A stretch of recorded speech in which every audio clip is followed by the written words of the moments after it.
All right, we're going to pick it back up again with the Men's Masters Club 8 Championship 8. This is the Coronado K's Realty Cup, and we are again looking at 8 crews across the lanes. In lane 1, Ex Nemo, that is a group of Harvard alums. Lane 2, Rowing Canada alumni. In lane 3, University of San Diego alumni. Lane 4, Wimbledon from England. Lane 5, Marin. Lane 6, Cambridge. Lane 7, Potomac, and Lane 8, Crimson Death Barge. Definitely my all-time favorite team name.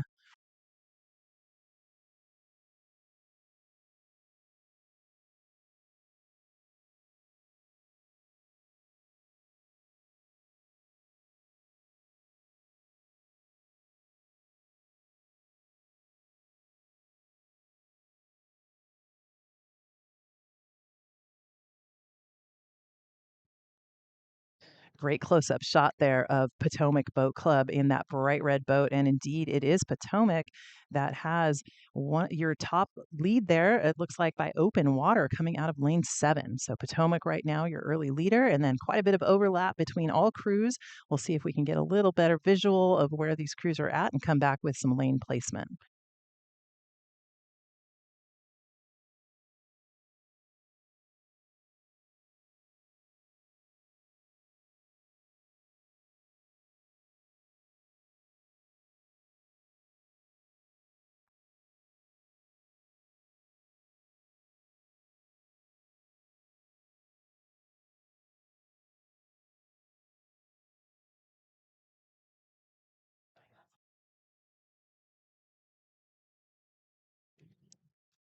And it continues to be Potomac Boat Club with the commanding lead out of lane 7. Potomac Boat Club rowing out of Washington, D.C., usually attracting a good amount of recent college grads and a lot of men that are continuing to train at a high level. And we're really seeing that come out here as stroke by stroke they continue to find more and more open water.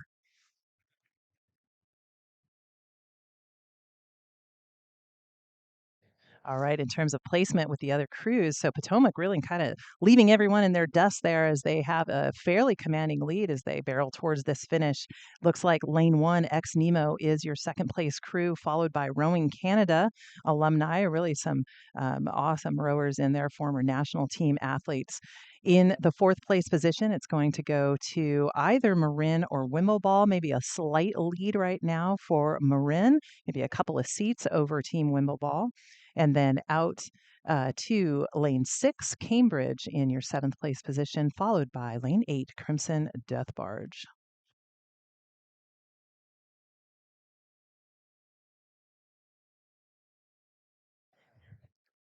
And Adrian, as you've mentioned, Potomac continuing to lead, but the race looks to be towards the shore between lanes 1 and 2 there. Those two boats have been in contact the whole race, and probably the two closest ones in this 8-boat field.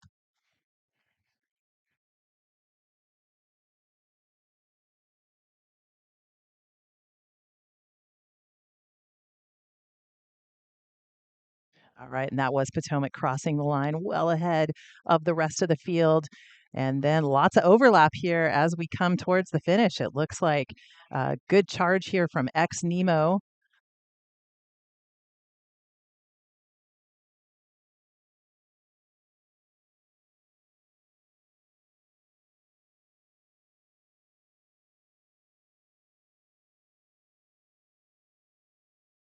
All right, and it does look like Ex Nemo in that second place position, followed by Marin, and then very close to them, Rowing Canada as well as Wimbledon, and then now crossing the line, Cambridge, and then Crimson Death Barge. That rounds out the Men's Masters Club Championship 8. That is the Coronado K's Realty Cup.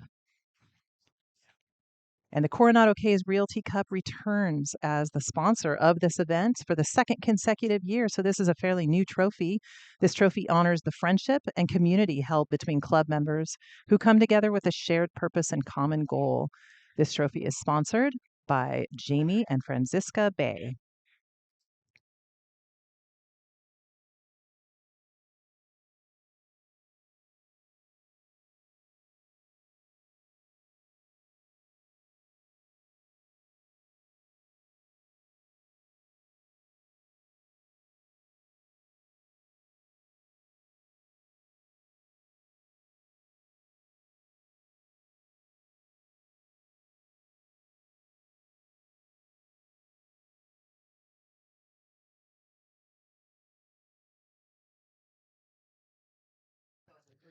This is our women's collegiate novice 8 and women's open 8, races 113 and 114. We have 7 boats in this race. In lane 1, Cal. Lane 2, Texas. Lane 3, Washington. Lane 4, USC. Lane 5, University of San Diego.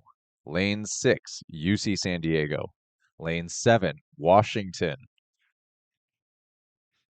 7 boats across, 2 races going simultaneously here. Yeah, and one of the things Shane and I were talking about earlier is just the depth of each program. It's going to field kind of a different level of athlete across the board. So a lot of these big varsity Division One programs are able to field a 3v8, a 4v8, a 5v8 just in their varsity squad. In a lot of programs, that novice crew is often also raced as a third varsity. So we're going to see a good stretch of different levels of athlete and experience here in this race. This is the Women's Open 8, the Carly Copley Cup, in honor of the daughter of Liz and Michael Copley. Her name was Carly, who passed away at an early age due to leukemia. So this trophy really quite special here. And as these women's collegiate, novice, and open 8s race for that trophy, we're going to see a lot of good speed coming out of the water here between California, Texas, Washington, and the women of USC. And Adrian, as you mentioned, the depth of a program can have a significant impact on the number of boats that teams are able to field. How do you think that that plays out in a team's overall strategy and how they put boats together when they show up to races like this? Because some of these smaller programs that don't quite have that depth might not be able to even put those boats together. So, how do they make those decisions as to what boats they're going to enter into when they have to be a little bit more selective based off of the depth of their program? I think that sometimes it really comes down to wanting to get that high level experience. So with novices here, true novices out in the water against some very experienced, perhaps with international experience coming out of these Division One, Washington, California, Texas, the caliber of those crews, you're putting yourself up against the best in the nation, and that is really quite a unique experience for a novice to have within their first year of rowing. And so back to the placement, it does look like California is going to hold on to this top spot right now, looking like they have a 6-seat advantage over Texas. Texas in lane 2, just behind Texas now with a little bit of open water back. It's going to be Washington. Washington in that bright yellow boat with the white blades, easy to see as they come down the course in lane 3. And then back behind them, we'll take a look with a little bit better visual to see if we can get some placements with lanes 4 through 7. And here we see those top 2 teams making their way to our beach area. You can see those referees' boats slowly gliding by in the backdrop there, but Cal sitting in that lead, Texas in 2 next to them. Those 2 boats looking like they are holding steady in their positions, but dropping back slightly as Washington from that 3-boat race. They were a little bit tighter just a moment ago. Texas and Cal moving ahead now. Not having gotten a clear picture yet for USC, University of San Diego, UC San Diego, or Washington. We'll be able to pick them up when the cameras get to them, but currently we're watching this Cal-Texas duel happening at the lead of the pack with Washington sitting off the back. That might be a bit much for open water as far as being able to claw back. However, between those 2 crews at the front, there's still a chance that something could happen. All right, and rates lifting as they come a little bit closer to the line. Texas trying furiously to come back on California's lead, but might be a little bit too late for that. But who knows what is capable in this final about 100 meters here as California tries to hold off the Longhorns. But I think Cal's going to be able to hold on to it just right now by about 4 seats as they come towards the finish. Texas and California pushing each other so hard that they now have about a length of open water between themselves and our third place crew from the University of Washington. But here they go. It is Cal and now Texas with the Huskies coming across third. USC in lane 4th will be your 4th place crew.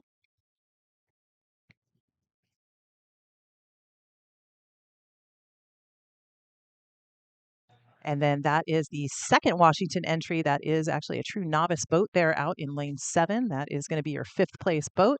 They are followed by University of San Diego and then finally UC San Diego.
Off and running now, our men's Open 8, the Anderson Borthwick Memorial Trophy, presented by SDRC.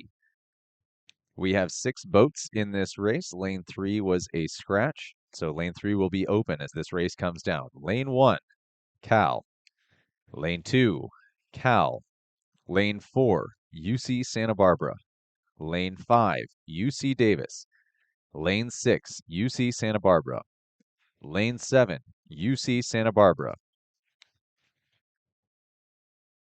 And this being the Anderson Borthwick Memorial Trophy presented by SDRC, Andy Borthwick was a San Diego civic leader whose many talents made him an invaluable member of the Southern California community.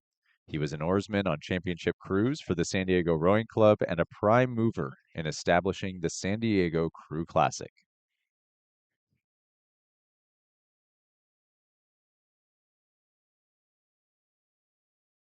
And that was a quick turnaround for both of those Cal Crews as we saw one boat, the lane 1, rowing in the Cal Cup, and then the other boat rowing in the 2V event earlier today. So kind of had a chance to come back to land, maybe do a little stretch, a little recalibration, and here they go. This is a little inter-squad squabble here between the 2 California boats up front, lanes 1 and lane 2.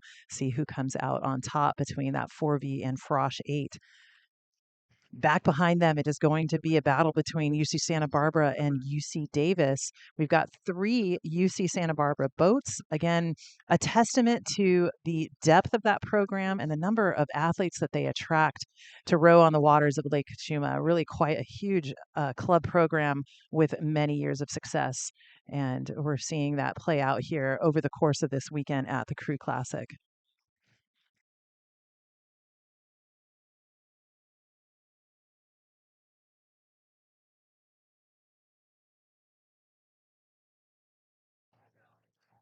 We are watching this live race now as we see Cal sitting in the 1 and 2 positions off the front.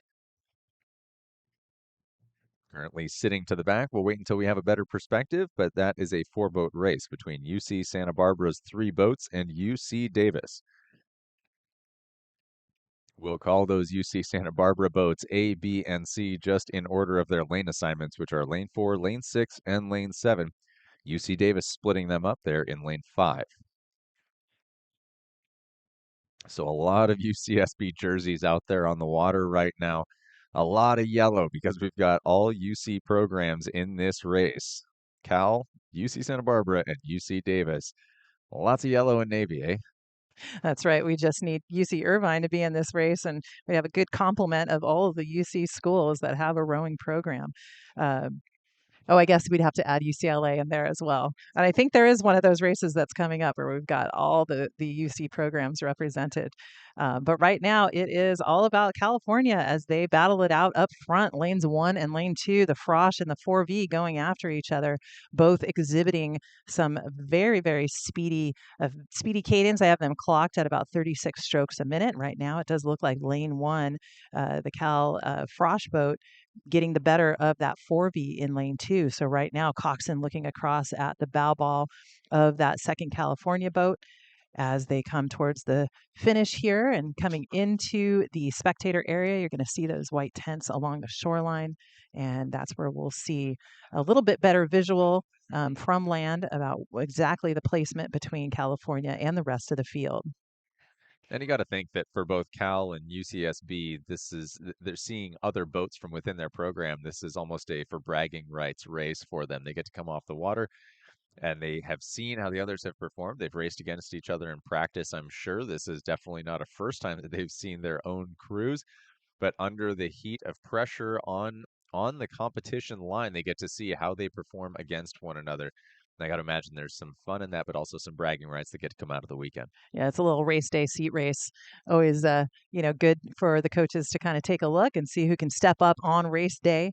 And certainly there is a lot of movement between boats throughout the course of a spring season.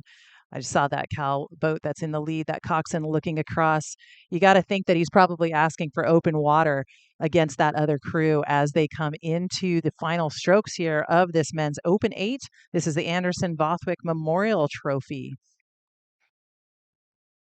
And here come Cal and Cal, lane 1, lane 2, fighting each other for the top 2 positions of this men's Open 8. The Anderson Borthwick Memorial Trophy presented by SDRC. Here comes Cal A crossing the line, then Cal B. And behind from there, we have our UC Santa Barbara A, UC Davis, UC Santa Barbara B, and UC Santa Barbara C. It looks as if we may have UC Santa Barbara A and UC Davis in those next 2 positions, with UC Santa Barbara B off the back there, and then UC Santa Barbara C on that outside lane.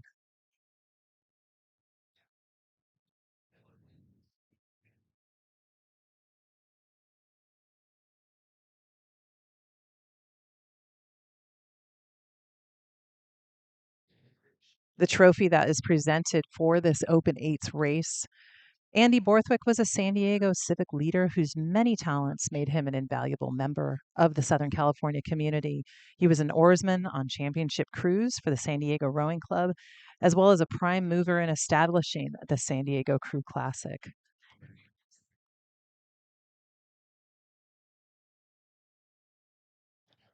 This is a non-rowing announcement. We have found 2 wallets that are sitting in the information tent. One, Diego Victor Ramirez. Please come find your wallet at the information tent, as well as Kirk O'Scully. Kirk O'Scully, please make your way to the information tent to claim your wallet.